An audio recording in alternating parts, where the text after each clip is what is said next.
Ja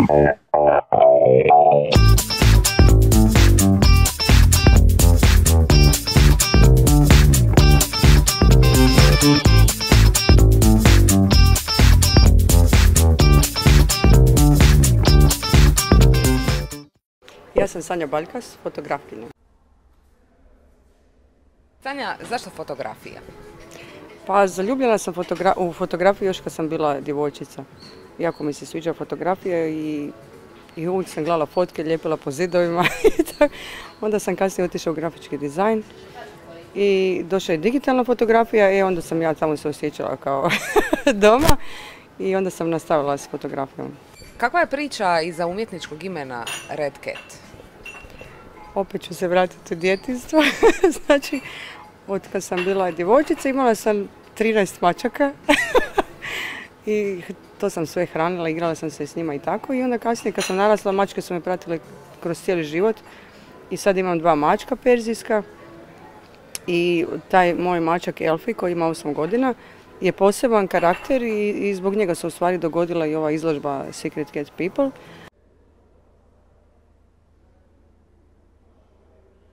Red Cat je zbog toga što imam crvene vrhove na crnoj kosi, zbog toga je nastao Red Cat kao. A mačka zato što obožavam mačke i osjećam se nekad kao mačka. Secret Cats People, o čemu se radi? Za sve one koji još uvijek ne znaju. Radi se o jednom projektu koji sam surađivala sa Loredanom Bahorić. Znači, spojili smo karaktere ljudi i mačaka u određenom ambijentu. Svaka mačka je dobila svoju ulogu kao i neka poznata osoba, kao i poznate osobe kod nas u Hrvatskoj. Izložbu koju si napravila sa Loredanom Bahorić možemo pogledati gdje? U gradskoj knjižnici, u njihovoj galeriji i trajaće do 15.8. Jedna maca nam je pobjegla i tražili smo jedno pola sata po dvorištu okolo, svugdje svi, ali na kraju smo je našli i to je super završilo.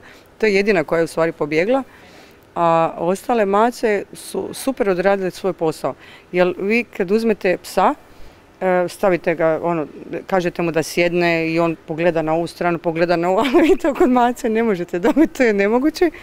Tako da na svakom snimanju nikad ne znaš šta ćeš dobiti na kraju.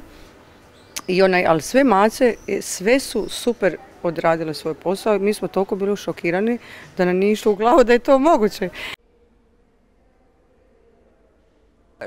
Što je iduća, Sanja? Ja se nadam, mislim radim već na tome pomalo, Stephen King, tribut to Stephen King. Znači nešto horor što ja volim. Tako da će biti nešto u tom stilu sljedeće.